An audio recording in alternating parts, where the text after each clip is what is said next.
বন্ধুরা, অবশেষে যুবশক্তি প্রকল্প নিয়ে বড় আপডেট সামনে এসেছে। দীর্ঘদিন ধরে রাজ্যের লক্ষ লক্ষ বেকার যুবক যুবতী এই প্রকল্পের জন্য অপেক্ষা করে রয়েছেন। বিশেষ করে প্রতি মাসে ৩,০০০ টাকার আর্থিক সহায়তার বিষয়টি নিয়ে মানুষের মধ্যে ব্যাপক আগ্রহ তৈরি হয়েছে, কিন্তু এতদিন পর্যন্ত প্রকল্পটি নিয়ে স্পষ্ট কোনো ঘোষণা সামনে আসেনি। ফলে মানুষের মধ্যে যেমন আশার সঞ্চয় হয়েছে, তেমনি বিভ্রান্তি কম তৈরি হয়নি।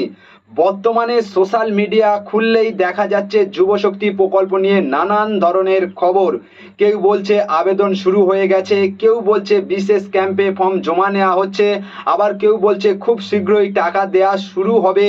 কিন্তু এই সমস্ত তথ্যের মধ্যে কোনটা সত্যি আর কোনটা ভুল তা নিয়ে সাধারণ মানুষের মধ্যে যথেষ্ট প্রশ্ন রয়েছে। তবে এবার এই বিষয় নিয়ে গুরুত্বপূর্ণ মন্তব্য করেছেন মুখ্যমন্ত্রী মাননীয় শুভেন্দু অধিকারী, আর সেই কারণে আজকের এই ভিডিওটি অত্যন্ত গুরুত্বপূর্ণ হতে চলেছে।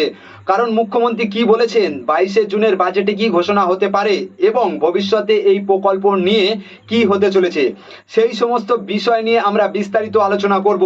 তাই ভিডিওটি শেষ পর্যন্ত অবশ্যই দেখবেন।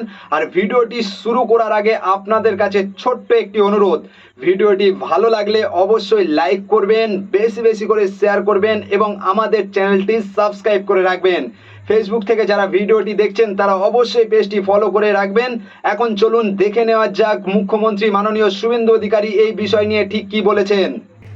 हमारी यूथ युवा शक्ति नौकरी तो मिलेगा, जितना टाइम तक नौकरी नहीं मिलेगा आपको एजुकेटेड लोग को आपका युवा साथी यूथ का जो बेनिफिट पिछले सरकार जो किया था उस तरीके से नहीं, हम लोग बजट में डिक्लेयर करेगा।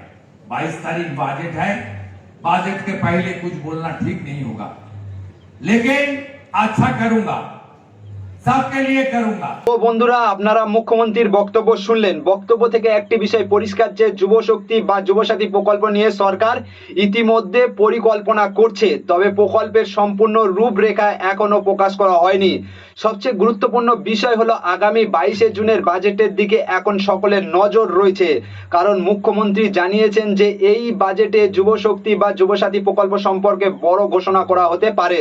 অর্থাৎ কারা এই প্রকল্পের সুবিধা পাবেন, কত টাকা করে দেয়া হবে, আবেদন পদ্ধতি কি হবে, কি কি যোগ্যতা লাগবে এবং কবে থেকে সুবিধা চালু হবে, এই সমস্ত বিষয় 22শে জুনের বাজেটের পর আরো স্পষ্ট হয়ে যেতে পারে। আমি আপনাদের আগেই বলেছিলাম 22শে জুনের আগে এই প্রকল্প নিয়ে যতই খবর সামনে আসুক না কেন, সরকারিভাবে ঘোষণা না হওয়া পর্যন্ত কোনো তথ্যকে চূড়ান্ত বলে ধরে নেওয়া ঠিক হবে না।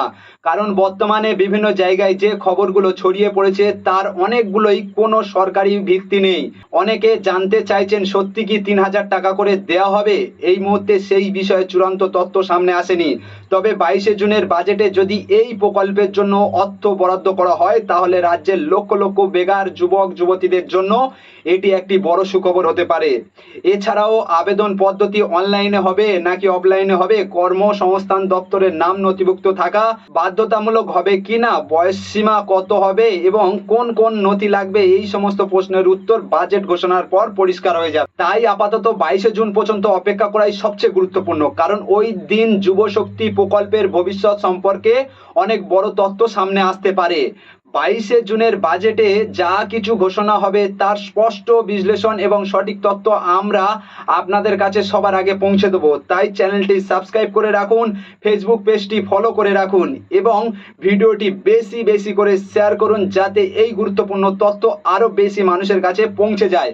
আজকের ভিডিওতে এই পর্যন্ত। সবাই ভালো থাকুন, সুস্থ থাকুন, ধন্যবাদ।